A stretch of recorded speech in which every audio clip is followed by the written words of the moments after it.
देखिए, प्रोटेस्ट जो किया गया आज दिल्ली में, वो किसी भी प्रकार के किसी को हताहत करने के लिए नहीं किया गया। हमारे सम्मान्य नेता श्री राहुल गांधी जी को ईडी का नोटिस भेजा गया, क्योंकि ये सरकार कांग्रेस से, राहुल गांधी के सवालों से बचना चाहती है, डर रही है। यही कारण है कि ये ईडी को आगे करती है। हमारा नारा भी है कि राहुल से मोदी डरता है, ईडी को आगे करता है।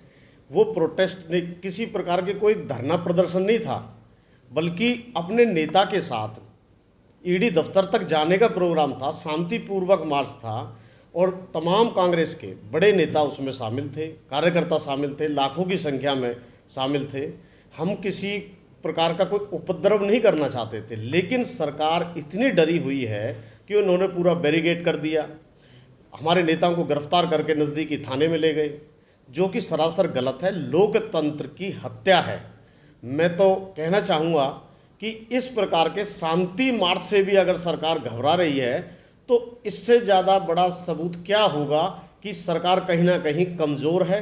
सरकार जनता के जो विपक्ष आवाज़ उठाती है, तो सरकार उन विपक्ष के सवालों से बचना चाहती है, उससे घबरा रही है।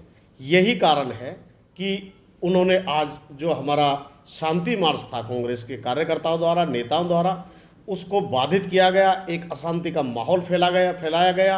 वो कांग्रेसियों द्वारा नहीं फैला गया, वो एक सोची समझी साजिश के तहत दिल्ली पुलिस को सरकार ने आदेश जारी करे कि कांग्रेस के शांतिपूर्वक मार्च को आगे नहीं होने देना है, आगे नहीं बढ़ने देना है। इसीलिए उन्होंने बैरिकेड लगाए, हमारे नेता को गिरफ्तार किया, बल्कि उल्टा मुकदमा दिल्ली पुलिस पर बनता है कि उन्होंने शांतिपूर्वक मार्च को क्यों रोका और क्यों नेताओं को गिरफ्तार किया। आगे क्या कुछ रहने वाला है आप लोगों का स्टेप? जिस तरह से आज आपने देखा कि हिरासत में लिया गया है तमाम आपके कांग्रेस के दिग्गज नेता, चाहे सोनिया गांधी, माफ कीजिएगा, चाहे प्रियंका की बात करें हम, चाहे भूपेश बघेल की बात करें, तमाम नेताओं को आज हिरासत में लिया गया है। देखिए, लोकतंत्र की, मैंने बताया, लोकतंत्र की गला घोटने की बात है।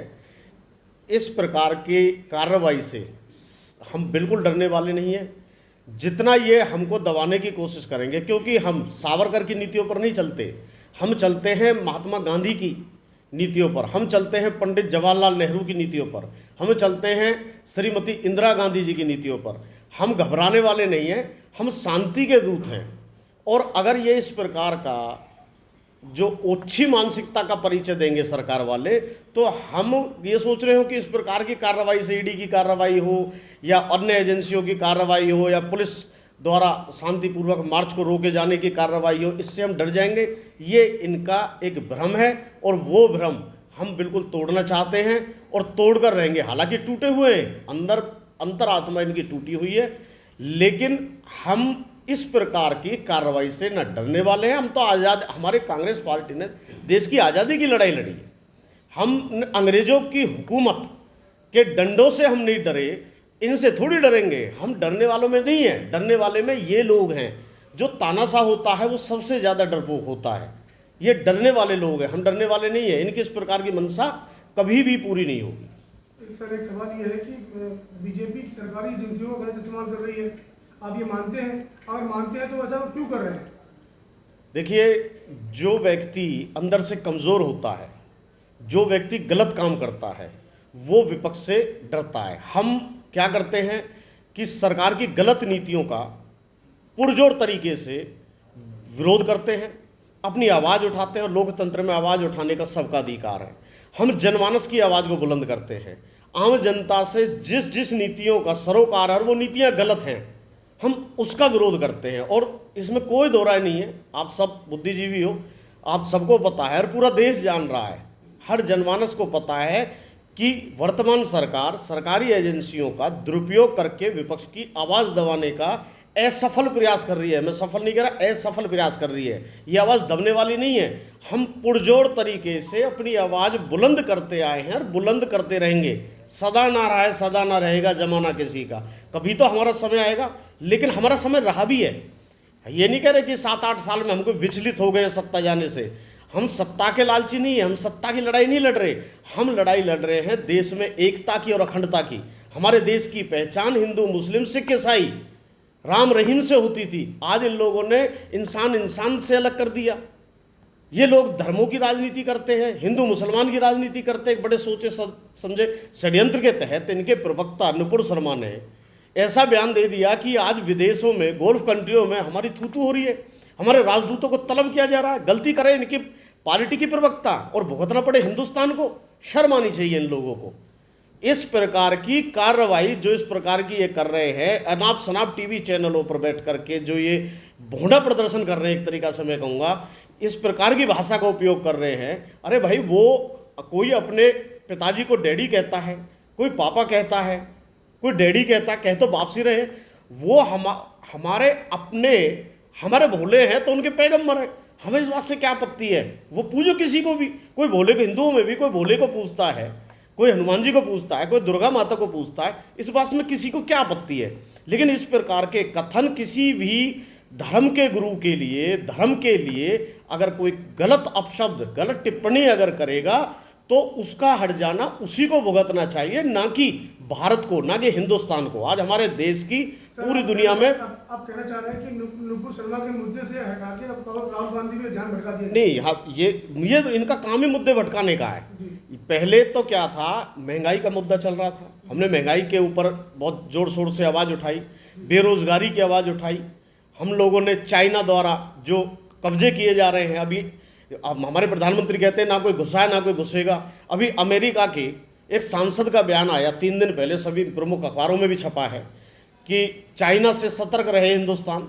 चाइना धीरे धीरे कब्जे की ओर बढ़ रहा है, हिंदुस्तान की ज़मीनों पे कब्जे कर रहा है। लेकिन प्रधानमंत्री कहते हैं ना कोई घुसा है ना कोई घुसेगा। हम उस आवाज़ को उठा रहे थे। कश्मीर पंडितों का पलायन कितनी जोर शोर से हो रहा है कश्मीर में, उस मुद्दे को भटका करके नुपुर शर्मा पे ला दिया। नुपुर शर्मा का जैसे मामला उछला, आम जनमानस को टीस हुई कि भाई हमारे देश की अन्य देशों में बड़ी बेइज्जती हो रही है, अब वहाँ से हटा करके अब कांग्रेस के प्रोटेस्ट, जबकि कांग्रेस का किसी प्रकार का कोई भी ऐसा प्रदर्शन नहीं था जो किसी को हम हानि पहुँचाएं या किसी के मार्ग में हम कोई बाधा पहुँचाएं।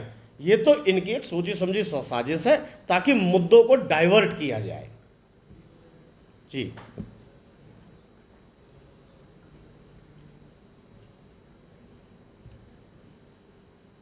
पूछो कोई रिकॉर्ड है।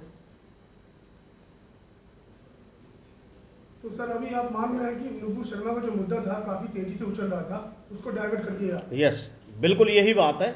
क्योंकि टीवी चैनल ज़्यादातर, मैं सीधे सीधे आरोप लगाता हूँ क्योंकि मैं एक पत्रकार भी रहा हूँ, आज बड़े शर्म के साथ आप और हम जैसे पत्रकारों को कहना पड़ता है कि हम पत्रकार हैं। आप ये मान रहे हैं कि गोदी मीडिया भी इन्वॉल्व है? बिल्कुल, देखिए, गोदी मीडिया नहीं बल्कि मोदी मीडिया। मैं बिल्कुल स्पष्ट नाम ले रहा हूँ, क्यों घुमा फिरा के कहते हो, बिल्कुल नाम है। ये सारे चैनल लगभग ज़्यादातर कोई महंगाई की बात नहीं करता। आप बताइए, महंगाई के और बेरोजगारी के मुद्दे पर कितनी डिबेटें होती हैं। ये जो शाम को बैठा करके 4 नेता उधर से पकड़े, 4 धर्मगुरु इधर से पकड़े और ज़्यादातर प्रायोजित होते हैं, ये हमारे देश के मुद्दों को भटकाने का प्रयास कर रहे हैं, हमारे देश को बांटने का प्रयास कर रहे हैं। और मैं कहना चाहूँगा इस बात को कि टीवी चैनल, सुप्रीम कोर्ट ने भी कहा है कि सबसे ज़्यादा प्रदूषण अगर समाज में कोई फैला रहा है तो टीवी चैनल फैला रहे हैं। ये टीवी चैनल भोपू बने हुए हैं सरकार के, या तो इनको किसी ईडी का डर होगा या सीबीआई का डर होगा, या कोई गलत काम कर रखे होंगे, या फिर उनके तलवे चाट रहे हैं, उनसे कोई मोटे पैसे आ रहे हैं। इसी प्रकार से ये सभी चैनल ज़्यादातर, मैं सभी का नाम नहीं ले रहा, 5 उंगली बराबर नहीं होती, लेकिन ज़्यादातर चैनल इस प्रकार के हैं जो कि नरेंद्र मोदी सरकार के गुणगान करने के लिए हैं। शर्मा जी, आपकी विंग के राहुल प्रियंका गांधी सेना के राष्ट्रीय अध्यक्ष जगदीश शर्मा जी हैं, उनका भी एक वीडियो वायरल हुआ जिसमें 3-4 पुलिसकर्मी उनको जिप्सी में धक्का मार के घुसेड़ रहे थे। उसको लेकर आपकी क्या प्रक्रिया है आगे की? देखिए, हमारे कोई परिचय के मोहताज नहीं है। राष्ट्रीय अध्यक्ष श्री जगदीश शर्मा जी बहुत ही सुलझे हुए और बहुत ही वरिष्ठ नेता हैं पार्टी के, समर्पित नेता हैं पार्टी के। अभी उनके साथ मुझे शांतिपूर्वक धरना देने का, इसी ईडी के खिलाफ मुझे मौका मिला था 8 तारीख को। उस दिन भी पुलिस फोर्स ने आकर के हमारे शांतिपूर्वक बैठे हुए धरने को भंग करने का प्रयास किया, लेकिन हमने अपना पूरा प्रदर्शन किया। जगदीश शर्मा को जिस प्रकार से वो ज़बरदस्ती गाड़ी में बैठा करके ले जा रहे थे, उससे मैं पुलिस वालों का दोष नहीं लगाऊंगा। पुलिस वाले तो कर्मचारी हैं, अपने आका का हुक्म मान रहे हैं, क्योंकि दिल्ली पुलिस गृह मंत्रालय के अंडर काम करती है। और गृह मंत्रालय से उन्हें सीधा सीधा आदेश था कि पार्टी के जो भी नेता हैं, कार्यकर्ता हैं, जितना ज़्यादा से ज़्यादा हो सके उनको जेलों में ठूसे। अरे जेल तो हम इस देश के लिए, जेल तो क्या, हमने जाने दी है हमारी पार्टी के नेताओं ने। इतिहास गवाह है, इतिहास मिटाया नहीं जाता, इतिहास लिखा जाता है। और इतिहास लिखने वाले सावरकर नहीं है देश हित में, इतिहास लिखने वाले महात्मा गांधी हैं, चंद्रशेखर आज़ाद हैं। हमारे देश के इतिहास को लिखने वाले सरदार भगत सिंह हैं। हमारे देश को इतिहास लिखने वाले लौह लेडी, जिसको हम आयरन लेडी भी कहते हैं, श्रीमती इंदिरा गांधी हैं। ये इतिहास है हमारा। इस इतिहास को ये मिटा करके सावरकर को ऊपर नहीं कर सकते, जिसने इतनी बार माफ़ी मांगी हो अंग्रेजी हुकूमत से कि हमें माफ़ कर दो और मुझे रिहा कर दो। हमारे किसी नेता ने कोई माफ़ी नाम का शब्द डिक्शनरी में नहीं है और हम डरते नहीं हैं। जगदीश शर्मा जी के जिस प्रकार से उन्हें ले जाया जा रहा था वो बहुत ही जघन्य काम है, बहुत ही नीचता भरा कार्रवाई है। उस कार्रवाई की मैं राहुल प्रियंका गांधी प्रवक्ता, राष्ट्र प्रवक्ता होने के नाते मैं घोर निंदा करता हूं और सरकार को कटघरे में खड़ा करता हूं।